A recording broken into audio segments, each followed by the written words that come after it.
Welcome to LOA Today. I'm Walt Thiessen. With me today is the woman who knows how to set personal boundaries, Alex Standy. This is your daily dose of happy.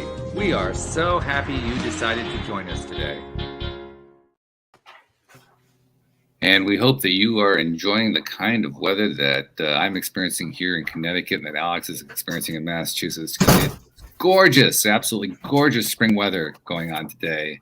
And I got to find out the same thing, if the same thing is true with our guest today, Rahul. Rahul, I don't know where you're located in the world, but how's the weather where you are today? It's amazing. I'm in Washington, D.C., Walt. And the weather is amazing. Yeah. So this is a banner East Coast weather day here in the U.S. and we're all going to celebrate it. Well, you got to celebrate stuff like this, right? I mean, when you get gorgeous weather and you're ignoring it, you're basically cutting yourself off at the neck. I mean, it's crazy to have to do anything else. So, yeah, celebrate this stuff. This is beautiful. This is wonderful. We should celebrate every small win, every small moment, and bring happiness to our life, to our family, to our neighbors. That is what it is all about. Absolutely. Totally agree. Okay, Alex, I got to ask you. I know I asked this last week, but is your hair even more purple today? No, just good lighting. Yeah, that's what it is. Okay. Yeah, I mean, seriously, it's becoming vibrant every week. It's like purple. Well, we're getting more and more sun coming in through the window. That's what it is. See, that's the golden weather again, right? It's that beautiful weather coming through. All right. I love that stuff. Well, all right. Well, our special guest today is joining us to talk about, well, just about everything having to do with leading a better life. The way he describes it is your mind talk matters. And I think we could easily agree with that sentiment around here, because your mind talk, and not just your mind talk, but your self-talk in all of its forms, matters greatly. But I'm going to be curious to find out exactly how that happens from his perspective. So Rahul Sharma, thank you, first of all, for joining us on the program today. And give us a little bit of a background. How did you end up being the guy who says the mind talk matters? Thank you, Walt, for having me on the show. And I'm a person who firmly believes on the positive mind talk and work on a notion from the quote that my father taught me in my early childhood, which is, where there is a will, there is a way. And that is the motto. That is, every time I'm having any struggles, any challenges, that just subconsciously comes into my mind, that where there is a will, there is a way. I'm known for my willpower. I'm known for my determination. And in my early life, I have been able to transform some of not so healthy habits into positive habits, which made me believe more on this mind talk. And I believe that one small perspective change in our life can really change the outlook, can really make a better place for living for us as well as for people around us. And I have numerous stories which has helped me with my positive mind talk. And I thought if it has been helpful to me, I believe that a lot of people who are having same struggles like me in my early childhood, or probably in my growing days, it can benefit anyone and everyone, the positive mind talk. Not just then, but also now, because it's not like the journey is always easy for everybody at every moment throughout their lives. We're always dealing with this kind of stuff, right? We're always having to face up, okay, what I'm going to focus on next, because I know it does drive what happens in my life, but that doesn't make it easy necessarily. Right. Absolutely. So I'll tell you, we all do things which is subconsciously in our mind. And I'll give you an example. Just last week, we had a teacher appreciation week in my kid's school. And my daughter was after me that she needs to buy a drink from Starbucks for her teacher. So we went a little early that day, and the Starbucks next to the school, we went there. And when we were coming, my subconscious mind, because every time when I come from that route, I come directly to home. I never go to school, because normally I pick up my own coffee after dropping them. So I missed the turn of their school, and just I realized, oh my God, I missed the turn, because subconsciously I was thinking that I need to go home. And so what happens is, when we are doing things on a regular basis, just subconscious mind allow us to do things which we are very comfortable. So for us to do something little different, we need to remind ourselves. We need to be consciously aware of those things that we want to do, and that's where this mind talk comes into play. That we need to consciously talk to our mind what we want to do, and positively influence our own life. Yeah, especially with those habitual subconscious tapes that keep going on, that we programmed into our nervous system, regardless of whether we realize that we programmed them in. We still did. We programmed them in there. And so, Right. yeah, it becomes part of the life every single day. Now, you use a phrase that possibly contains a little bit of controversy. So I always like to bring that out. If there's any controversy, I like to bring that out. Because you described how you believe very much in willpower. And I've had many guests here on the program who have talked about how it isn't so much about willpower, it's about how you handle your mindset and addressing personal issues. But I get the kind of feeling you pretty much equate the two. Am I reading that wrong? No, you're not. So sometimes for some people, the willpower means that they just want to go for it. They go all in. They don't think anything. They just go all in. Mm-hmm. For some of us, we consciously make that decision where we want to go in. So depending on the situation, there are situations where I have to subconsciously just go all in. For example, getting up early in the morning, there is always two thoughts in your mind that, hey, get that 5 minutes more sleep.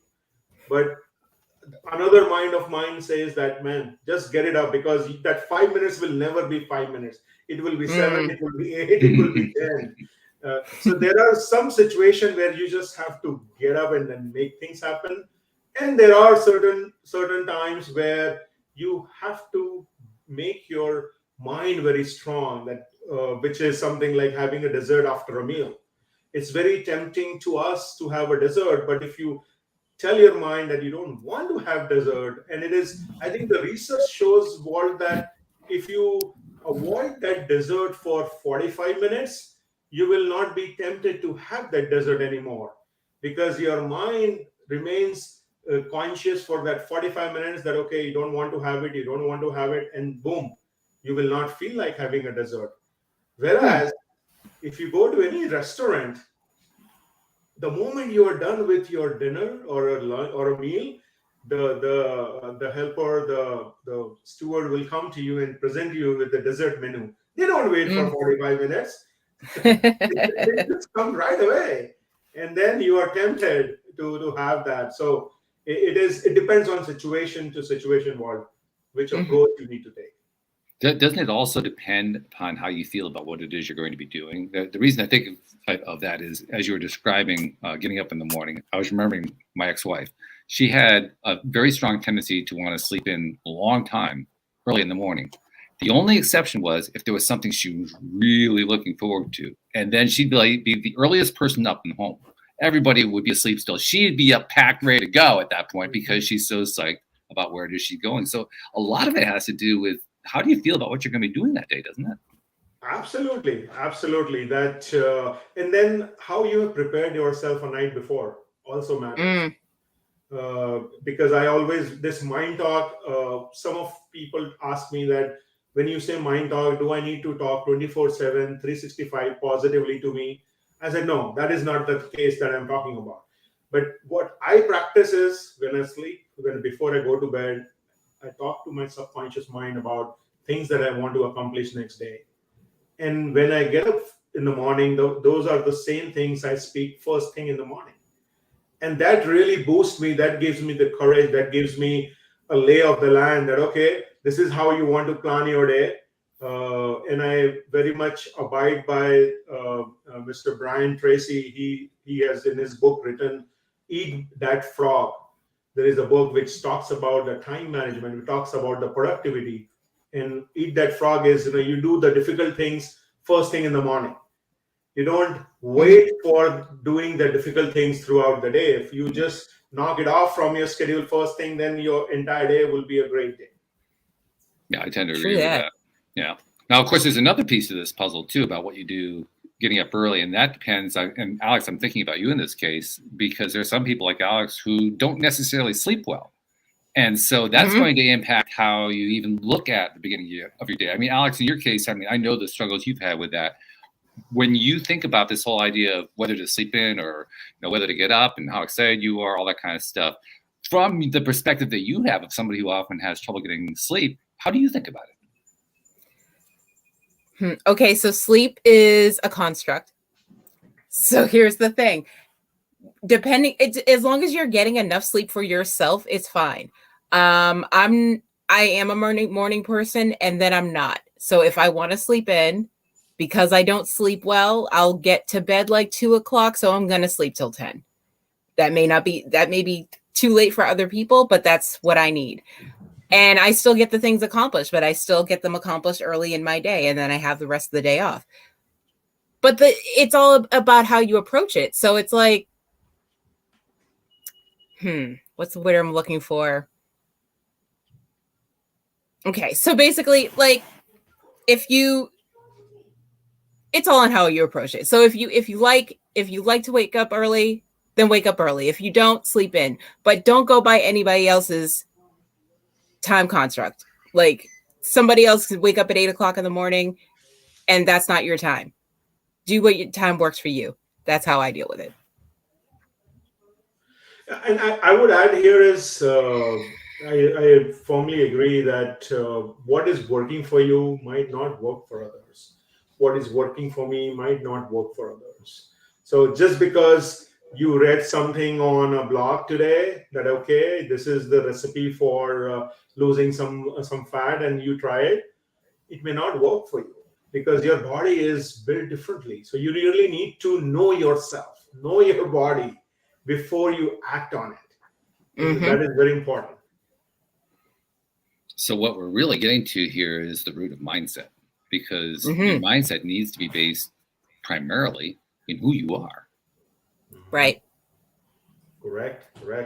And Walt, for that, it is so important for all of us to know who really we are. What are our strengths? What are our areas of improvement? What works for us? What we like, what we don't like? Because when we are taking any action, it is important for us to know our own self well. If we don't know, then it will be very difficult for us to bring that change, bring that perspective, bring that mindset right. All right. So now that we're firmly on the track of mindset, let's start at the beginning and let's pretend we haven't done the work yet. Where do we begin? The first thing I would say is look at your inner circle. Look at the people who you are surrounded with. Are the people you are surrounded with giving you positivity, or they are draining you out? Whether it is your family members, with your friends, your colleagues, with whom you are interacting on a regular basis, that would be the first thing, in my opinion, to look into it. Because no matter how much excited you are, if you're not getting that push, that encouragement, that support, you will fumble. And we all need support. No matter who we are, we cannot do everything alone. We need that support, we need that courage, and as well as encouragement. So for me, I would say is look at the inner circle, people that you interact with. If there are people who are dragging you, you need to change your inner circle. Step out of your comfort zone and find out who those people are. It's a great point. It's also not necessarily the easiest thing to do, particularly if the people in that inner circle are the people that you know who you're closest to. It could be family members, could be just people that you've hung out with for years. That's not an easy change to make. That's we'll talk about being out of the comfort zone. That's flying out of the comfort zone, diving headfirst into the unknown. Absolutely. So Walt, anything that we will do to change ourselves will not be easy. If it would be easy, then probably everyone would be very happy. So I think being happy, I think it is a choice that we have. It's the choice that we make, whether we want to be sad, we want to be happy. Every time we have that choice. So if we make the right choice, I'm sure we are moving in the right direction. How about for people who have experienced dramatic, traumatic experiences throughout their lives? I'm thinking about one person I met recently who, she had just been through one horror show after another throughout her entire life, with close people, family members, people very, very close to her, being at the focus of these various events, but they all touched on her as well. You get enough of those things, and we know how that vibrational thing works. If you get enough stuff going on like that, a few things happen. First of all, it wreaks havoc on any attempts that you make in order to feel good and to maintain a positive attitude on a regular basis. It wreaks absolute havoc with that. Mm-hmm. And the other thing that it tends to do is it tends to create a sense of fatalism, I think I might call it. Like, it'll always be that way. And all this talk about shifting mindset and all that, that's uttered by people who've never been through the stuff that I've been through.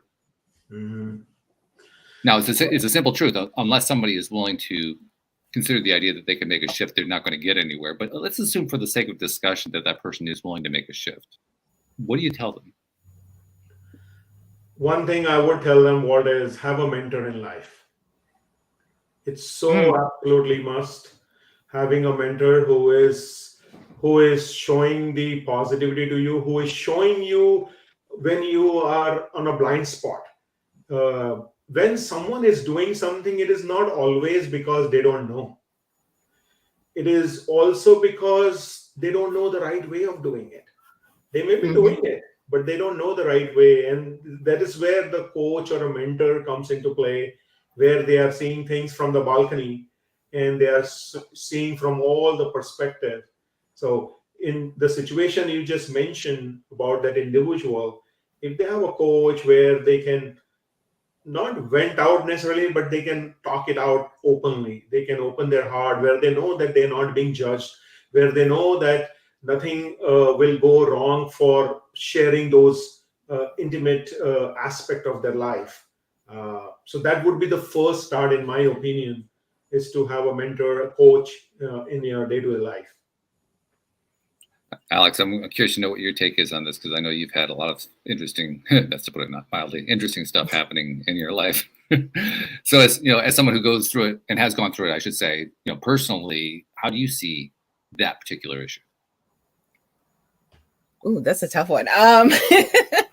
Well, I did want to touch on what he did say about mentors, because I do find that a lot of people that we have as guests do mention that to have a good mentor is a good start.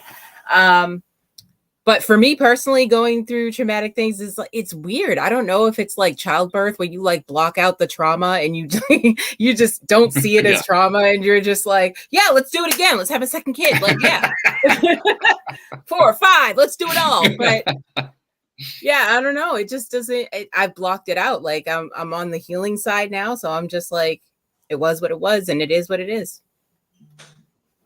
Very valid point. Yeah, because once you do that kind of work, I guess you could call it, once you make those steps, come out the other side, your view of it changes, doesn't it? Because you're no longer in the trauma anymore, so you don't because you're staying in the present, so you're not worried about the past. Yeah, and that does make a difference. Yes, it does.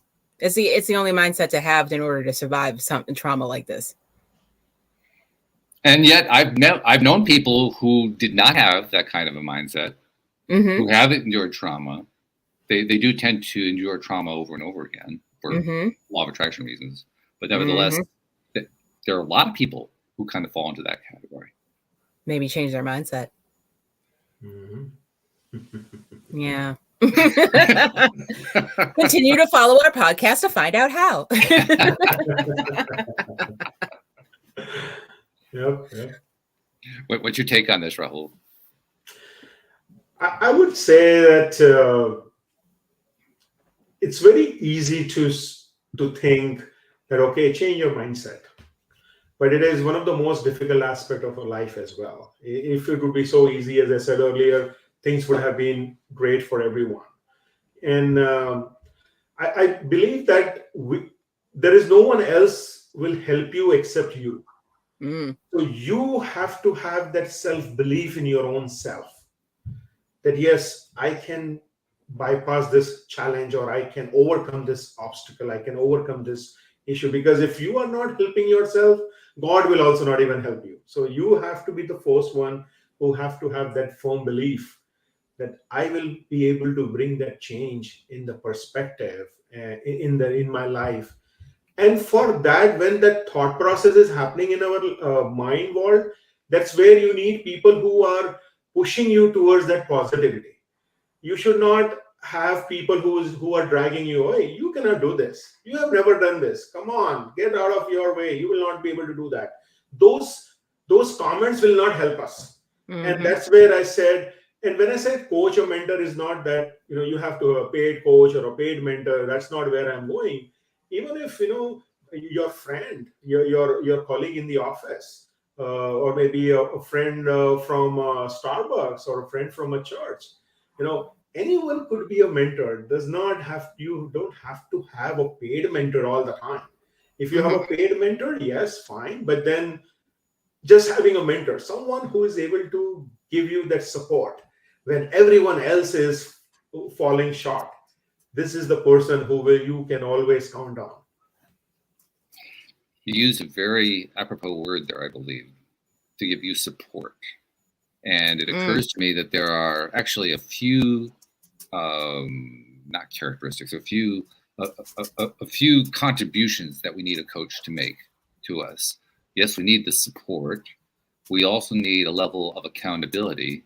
And we also need a level of, I'm rooting for you. Can you think of any other pieces that I'm missing? So accountability is very well said. Support.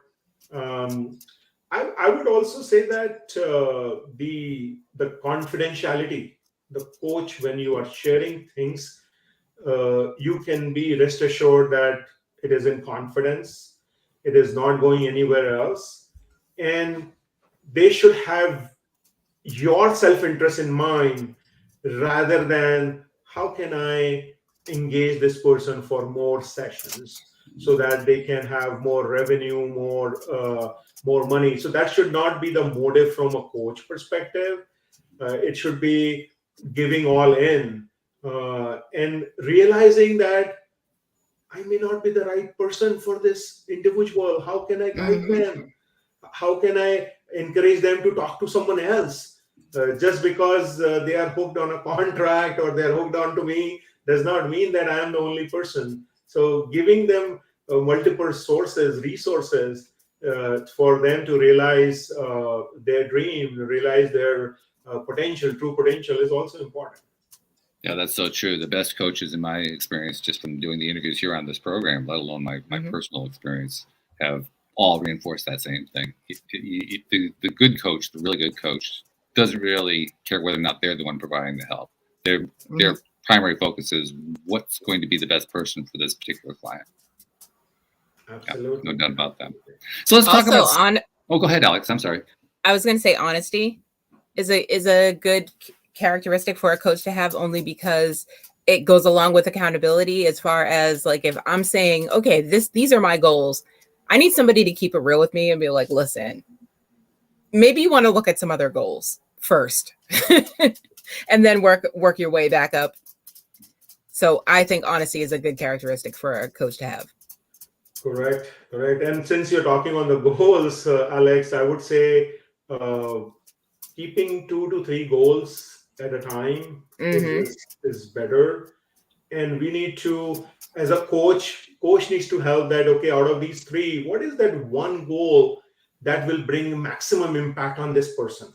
So if they can focus on one, a widely important goal, which will give maximum impact, that's where we should put our energy. Because otherwise we will put mediocre energy everywhere and may not accomplish the true goal. Right. So I agree that we should, as a coach, you should tell them that there are too many or too less or not the right goals. One of the concepts that has been discussed in the last couple of episodes along the lines of goals is the idea of shooting for incremental goals rather than aiming for the big goal all in one gulp. Yeah. I see you're nodding your head. Before I've even asked a question, you're nodding your head. Talk about what your viewpoint is on that. So many a times people aim a goal that they will be accomplished in a year's time or a 2 years time, and that is a too long goal for an individual. And from an incremental perspective, we should set small target for us, because we need to first get into a habit of achieving goals. The moment we set up far stretch goals, our mind is getting into the habit of not reaching those goals, and then it is becoming habitual of losing. So first of all, we need to train our mind like a winner, and we can train our mind like a winner when we are setting up smaller goals. More it should be achievable as well as stretched out as well, because a goal, if it is easily doable, then it is not a goal. It should be a little bit stretched. It should bring you out of comfort zone. That is where it will make things happen for you. So you don't subscribe to the idea that for someone who feels uncomfortable about moving outside of the comfort zone, to aim for something that's really easy first, just so they can get the feel of accomplishing, and then taking a step outside. So to start with, I don't subscribe to that, because you need to move your body, shake up your body to something that you are not comfortable. Because if you are in that mindset of comfort zone, you will not step up. So I'm not saying have a difficult goal, but have a goal which is allowing you to do something that you have never done.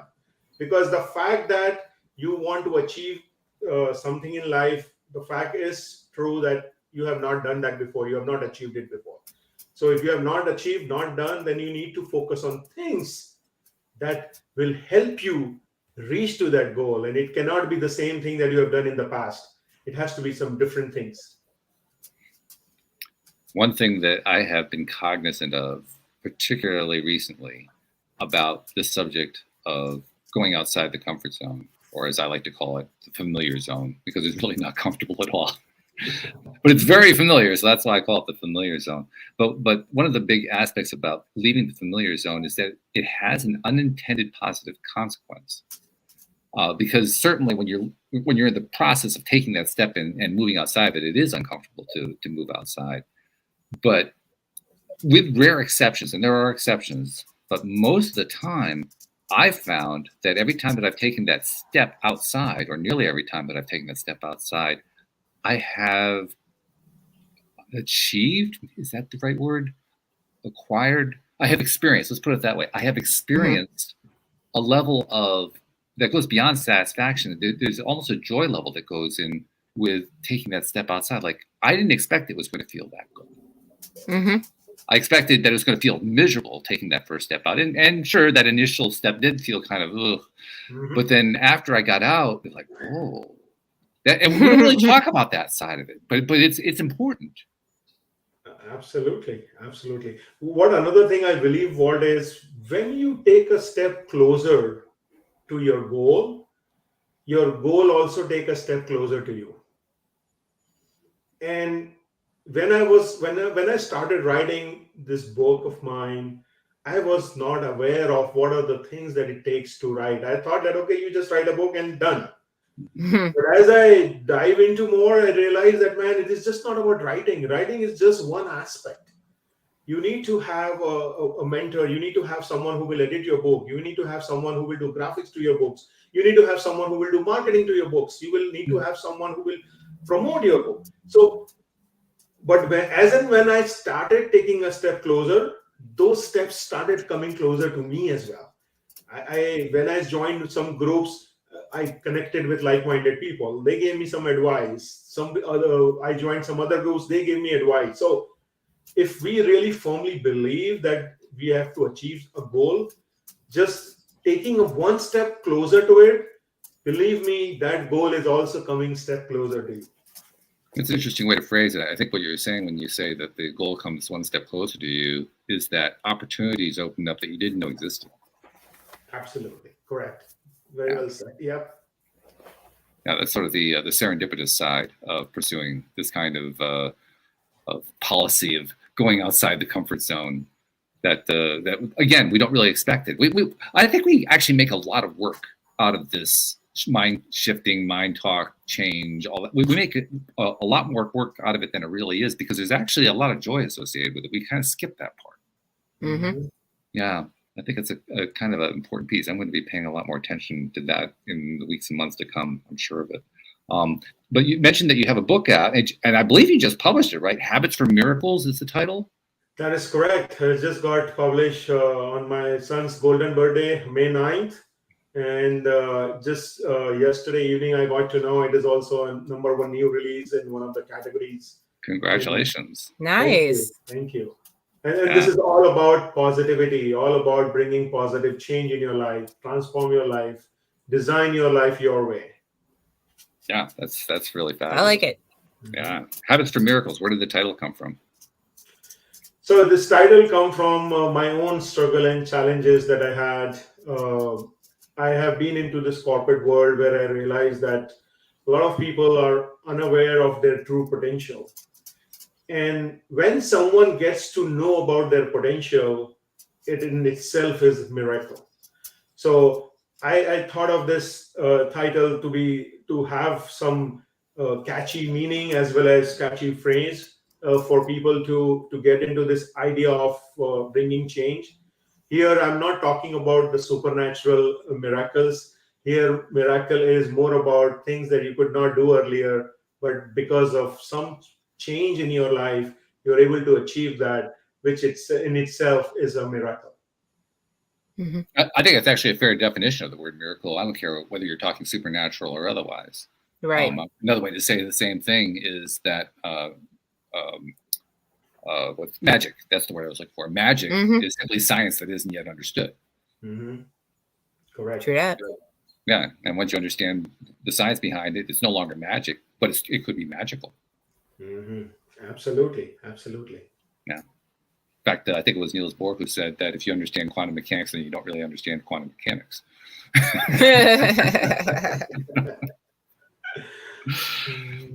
But the book is out. Have you been getting any feedback on it? Yes. So before I published Walt, I did share my book with some of the like-minded people. I already got positive reviews before it got published.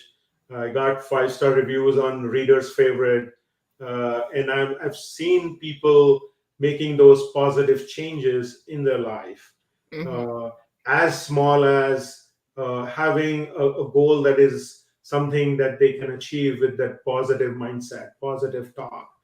And I think that this positivity, if it is the first thing it happens in our mind, that allow us to change our thoughts into positive, that allow us to change our mindset into positive, which allow us to take positive action. And it is that positive action which is taking us closer to a happier and positive life. So yes, I've been getting a lot of reviews. My kids are the biggest critique of mine. They are using the terminology that I'm using in the book. So I'm very pleased with what is happening, but it's still too early. I really want more people to take the benefit of the concept of habits for miracles. When you think about the word habits, because obviously it's the first word in your title, but more than that, I got the feeling that the word habits has very strong meaning for you, and that's kind of carried through in what you've talked to us about so far. But when you think about that word habits, what comes to your mind? How do you think about that? Because not everybody's going to think about it the same way. Some people are going to find that a habit feels like something that drags them down. You think of a habit as something that builds you up. Correct. So I'm talking all about the positive habits, the healthier habits, habits that will transform your life. And when I think about habit, if you do things on a consistently, that is what it becomes as a habit. So whether it is towards the sports, whether it is towards your health, if you are doing on a continuous basis, it becomes a habit. So for me, habits have a very strong presence because I believe that the discipline that you have in your life, which comes through these regular habits, will make a difference in your life. How about you, Alex? You've been going through a lot of stuff, and it's fairly well documented here on the program, but you've gone through a lot of really rough stuff over the last couple of years. When you hear the word habits, how does that make, what do you think about that word in the context of what you've been experiencing? Well, it depends. Do we mean good habits or bad habits? I'll let you define it. It was open-ended for a reason. I mean, you get to play with it any way you want to. So you tell me. I'm having a trouble with a habit that could be positive or negative. I'm trying to be more disciplined in my workout regimen. I'm failing horribly. So I don't know exactly. Okay, I'm gonna pass it to Rahul. How would you help someone who wants to achieve that goal of being more disciplined? So I would recommend them to start small. So if you are failing miserably with your workout regime, probably in your mind, your thoughts are that you want to do for an hour or 30 minutes, 45 minutes. That is what a good workout regime. Change it to maybe to start with 10 minutes. If you are able to do that 10 minutes, you are on the go. And then gradually increase that time from 10 to 15. And workout, do not feel that, okay, it has to be done from the gym. You can do that workout regime at your home itself. So in one of the habits in the habits for miracles is exercise. And I talk about moving your body for 10 to 15 minutes on a daily basis will boost up your energy, will boost up your body. It will not yield in the weight loss. That is not the concept of this habits, but it will make you feel good, feel better, feel energized. So start small would be my recommendation, Alex. And I'm very sure that once you see that result from that 15 minutes, as Walt was mentioning, that you get that feel that, wow, I could do this. And that satisfaction that you will get, you will be able to move in from 15 to 20. And I would share about my own story about when I started swimming. After almost 2 decades of a gap, I used to swim when I was in school, and I post-pandemic when everything was closed, I thought that, okay, let me get into the habit of swimming, and I went day one, and I thought that, man, I will just do amazing. To my surprise, when I took one lap of 25-meter pool, I was exhausted. I was drained out. I have to take 10-minute break before I can do second. And I could only do 4 laps. And I was thinking that, what happened, man? What went wrong? I was so excited, so pumped up, but things did not go well. On driving back to my home, I did mental talk and talk to myself that what could be I could do differently. So I did some research on what are some of the style I can use. I set up some goals for myself. I did some pre-exercise just to release my muscles, make sure that I'm ready to do the swimming. Cut the story short, within the 3 weeks time frame, Alex, I was able to do 40 laps without any stops. Nice. Wow. I set up a goal for 8 and then gradually start increasing. And at one point in time, it was 40 laps without break. I was able to do that. And that was all due to that positivity, that because I could see that, okay, man, it is giving me so much of energy. It is giving me so much of help, keeping myself fresh. And my doctor said that swimming is one exercise that moves your entire body. Right. So if you have to stick to one, swimming is the one, and that's what I've been doing. Dancing is another. Don't take me there. It's a horrible answer. So.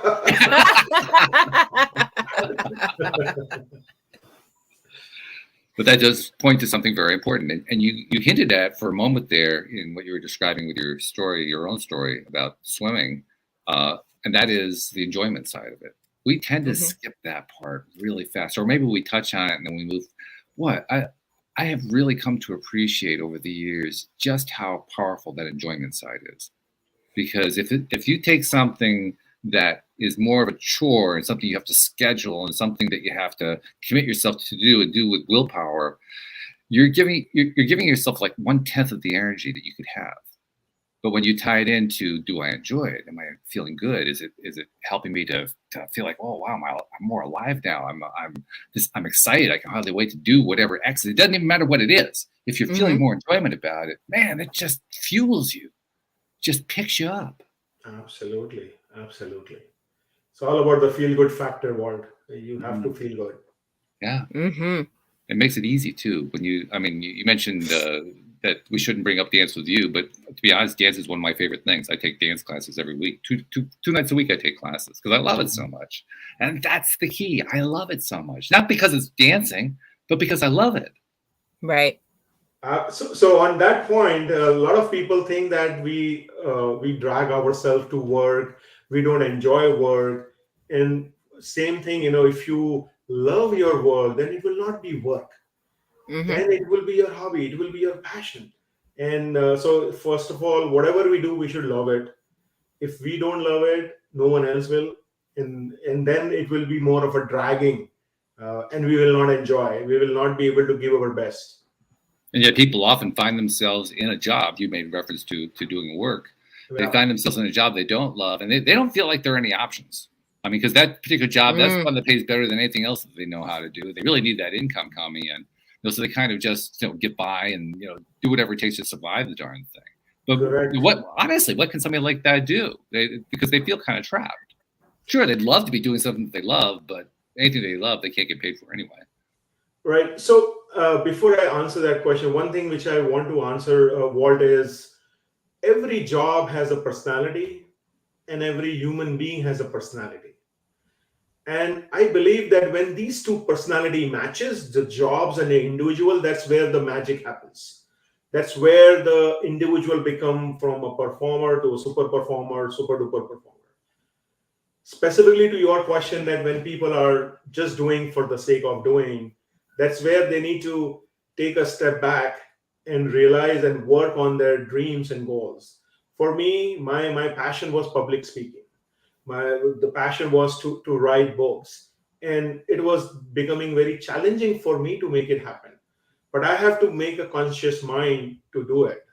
And some of the weekdays I'm getting up 4 o'clock or 5 o'clock in the morning to work on these things because I'm not able to find time. So I have to go above and beyond to make that happen.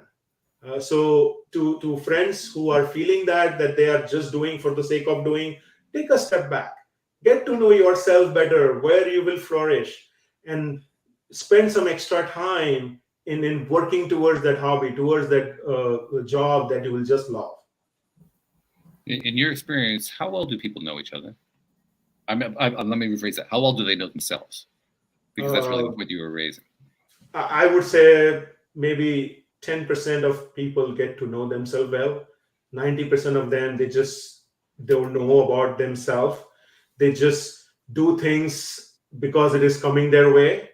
And that is very unfortunate because there are a lot of times people give their assessments, and most of the time the assessments, you are able to knock it down because you know what that assessment is looking for. You are not always true to yourself. And if you see that any personality assessment, they have this disclaimer that don't think while responding the answer or question. Just answer it. The moment we start thinking that, okay, what would be the best answer versus what will I do in that situation? So sometimes we fake things up, and that those things are not good for us. Mm-hmm. You're tying into something that I thought about a moment ago and hadn't figured out a way to bring it in. So thank you. You just gave me a way to bring it in. But that's the whole concept of planning. And I say that from the perspective of somebody who used to be the consummate planner to the point of overkill. Like I could plan something to death. I could plan for the next 3 weeks and still not get started on because I'm so stuck on the plan part. That's how severe it was for me. Now I've since learned how to transition over to the other side, where I can now actually just go on impulse without a plan. What? 5 years ago, that was impossible. Well, maybe 7 years ago. 5 years ago, I was starting to get it. Now I can just go for it. Not even thinking about it at all. Doesn't mean that my mind doesn't play with stuff in the background. It does. But when when I'm faced with the possibility of pursuing something that I really don't know how it's going to turn out, I really don't know if it's going to turn into anything. It may just kind of dead end. I have no idea. I no longer spend any time dithering about, okay, well, let's see. If I plan it out this way, what's the possible result? What are the percentages? I don't do that anymore. It's like, I just go start. And that is where you are moving from a perfectionist to a normal person. Yes. What you just elaborated. I'm normal again. Hooray! That is the characteristic of a perfectionist. And I was also in the same board earlier, Walt. I would agree. I was in the same board, and I have also transitioned from that. And it's always about taking smaller steps, taking steps towards progress. Whether in the earlier stage, you should not even take a step till you know that it will become a success. But there's a lot of mental pressure, a lot of ups and downs. So I agree that do the things as it is coming to you. Don't only focus on the results. The results are not always in our hand, but efforts are. And I was also reminded many steps along the way over the last 5-7 years that if I am trying to plan it out, I'm really trying to outguess what it is that God or the universe or however I want to frame it is going to deliver whatever it is that I want to me, which I'm really bad at. I mean, I have like the worst track record in the world in terms of predicting how something is going to play out. So why do I keep doing it? That was the question I kept asking myself. Why do I keep playing out this role that I am going to be the planner, the ultimate consummate planner, when I keep getting it wrong every time? So that's what finally enabled me to let go and say, all right, well, I'm just going to kind of, throw caution to the wind and see what happens. And then things started to happen. Mm-hmm. Very good. Very good. I'm very happy for you, my friend. Me too. Yeah. I mean, it made my life a whole lot easier. Yeah. It's gotten to the point now where, the morning thing that we were talking about, whether you're going to get up or sleep an extra 5 minutes, whatever, I don't even care anymore. I just like, well, I think I'll stay here. No, I think I'll get up. It doesn't matter because I don't have any pressures on me anymore. Exactly. The pressures are gone. Actually, you know what the biggest pressure I have right now is? What? Figuring out what I want to do with all this new time I've got. I mean, that was something that I used to just pray for. Mm-hmm. Used to be I was just pulled in 25 different directions. My schedule was just jammed to the max, and I dreamed for the day where I would be able to just decide what I wanted to do, because then I had all these things I was going to do. You know what the funny thing is? Now that I'm here, none of those things are interesting to me anymore. Well, not none of them, but a lot of them. Actually, a lot of them I think were really tied to what it would take to get rid of that pressure. That's really what they were all about. Now that I'm actually faced with having free time, like I can actually appreciate it for free time and what I want to do with it. That's where the creativity really starts to kick in, because now I don't have the pressures associated with it. But that takes a lot to get there. It takes a lot to get there. I can tell you from personal experience. Anybody who wonders about that, listen to the last 7 years of episodes. You'll find out. And Walt, I would say that you have taken conscious effort towards it. It didn't happen just like that, I'm sure. No, it's a long process. It is incremental, one little step at a time. 2 steps back, 4 steps forward, 6 steps back. Yep. Yeah. Correct. And very often feeling like I wasn't getting anywhere. Which is also, that's the key point too. We should bring that one up. Even if you do these things, even if you get engaged in, setting small goals and so forth, there are going to be times where you don't feel like you're getting anywhere. Correct. And then it's always going to be like that. And that it's going, yeah, sure, that's a piece of it, right? This is what it is, and that's so how do you it's deal with be. it? That's the question. How do you deal with something like that? And that's where believing in yourself is very important. That believing yourself that whatever you're doing is good. You may not realize that how good it is right now, but when your journey will go 5 years later, 5 years after, when you look back, you will be thanking those episodes that, okay, I'm glad that I took those steps. So I fully agree that we may not be getting positive results all the time. Focus on taking the efforts, taking that extra step. As Walt was mentioning, you may have to take a few steps back, then again forward and back, until you figured it out that, yes, this is the path for me. And I think that's why I always focus on the joy aspect. How much am I enjoying it? because that's the fuel. That's how you get through taking those steps, including the back steps. That's how you find the way to just keep on going, because you're fueled by some level of joy somewhere along the way. For me, it was doing the podcast. That was the biggest element. There were other elements too, but just doing this podcast every day, as Alex knows, has made a huge difference for me in terms of dealing with all kinds of stuff that has gone on in my life. Leaps and bounds. Yeah, and some leaps and bounds backward too. I mean, both of those, and the ones that were going backward, they were the ones where I was really glad that I had the joy that was coming out of an activity like this one. So that's why I just keep emphasizing, where is your joy? Do you know where your joy is? I didn't even know where my joy was before I started doing the podcast. I really didn't. I didn't think that by starting to do this podcast, that's going to be my route to joy. Starting the podcast was actually about solving a financial issue. The joy came later. It's like, oh, whoa, I didn't expect that part. That's where, knowing yourself is so important. Know your joy, what you like, and then what is making you happy from inside. It's so important. And it's I think that's the most constant part of the work. We often call this work or the work, right? And I think that is the most constant part of the work. Identifying joy, your joy, what makes you feel good. It doesn't even have to be full joy level, because sometimes we're so far down the spiral that joy is way out of reach. But anything that just feels better. Where does feel better feel like? Where does that exist? And identifying that from moment to moment, which, by the way, is how we end up in appreciation mode, which is all the teachers teach us. You want to be appreciative. Well, the way to do that is to look at, what do you feel good about right now, even if it's just a little bit better than where you are at right now. Well, that's appreciation. And that's also how you pivot to a different mindset. That's right. Yeah. Correct. Right. So I from the beginning of doing the show, I was learning. One of the reasons, Rahul, I started the show was because I didn't really understand law of attraction. So I figured I would start the show and have people come on to teach me, and that was the best way to do it. Which, by the way, it was. But also, what I've learned along the way is, yes, our thoughts become things. Yes, our thoughts drive our experiences. Yes, our mindsets make a huge difference. But the energy behind all of it is how we feel about it. That's where all of the energy comes from. Absolutely. And I don't think we give enough attention to that. I think that's the most important part. Yeah. So when we are taking any action, what is our energy? Are we doing things with a positive energy, or are we doing things with a negative energy?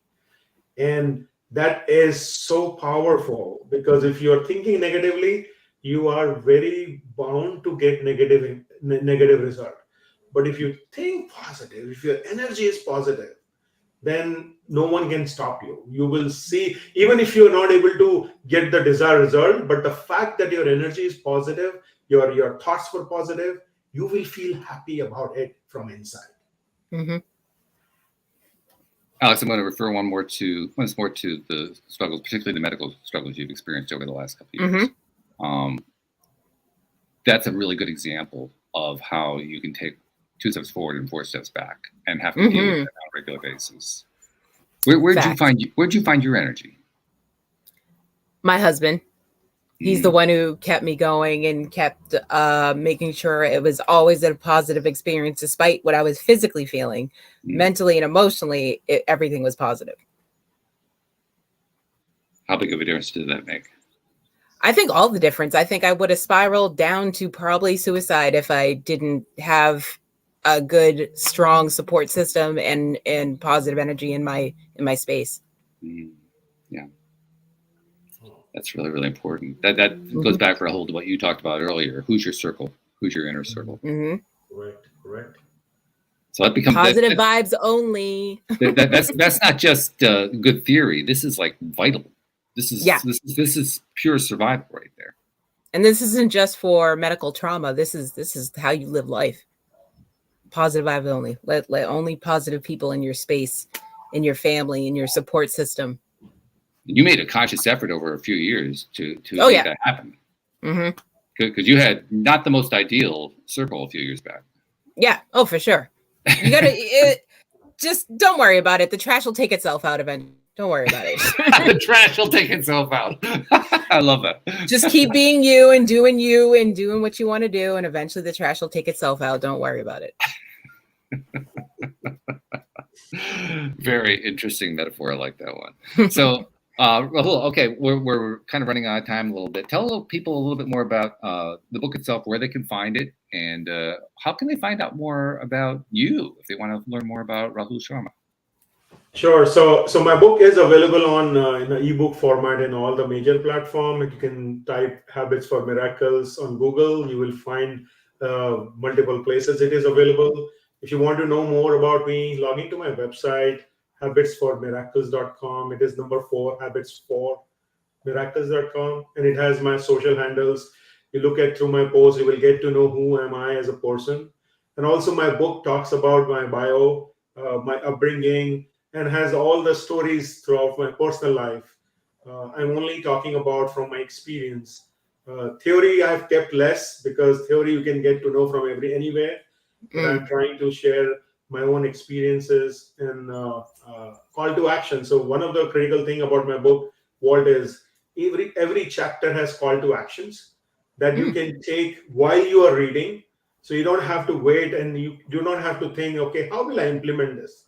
I have removed that thought process from the reader's mind.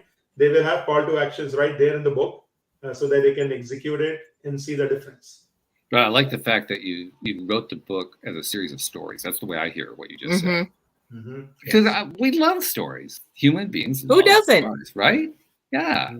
It's more interesting to read a story. You can kind of identify with the person who's telling the story. You know, oh, I've been through that kind of experience, or wow, I can't believe that person actually was able to do X, whatever X was.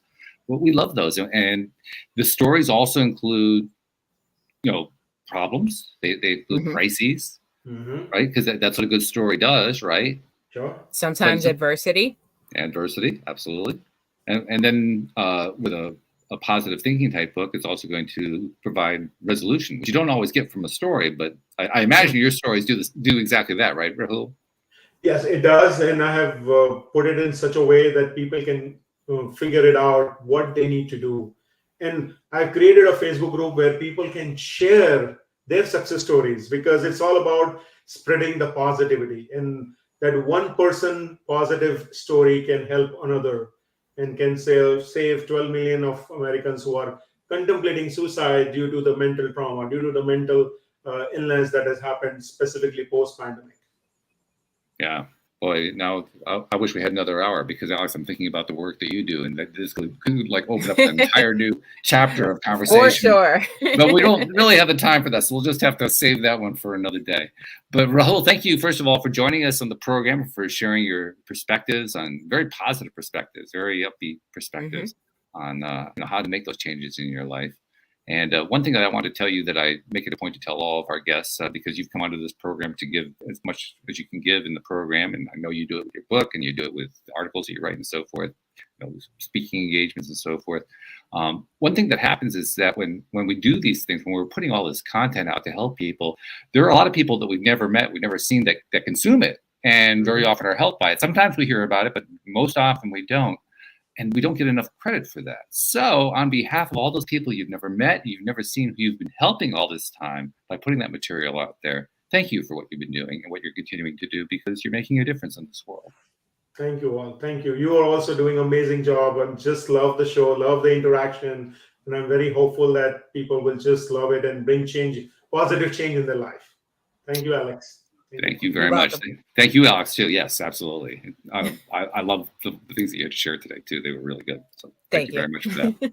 And thank you to our podcast listeners everywhere. We'll see you all next time here on LOA Today. Goodbye, everybody. Bye.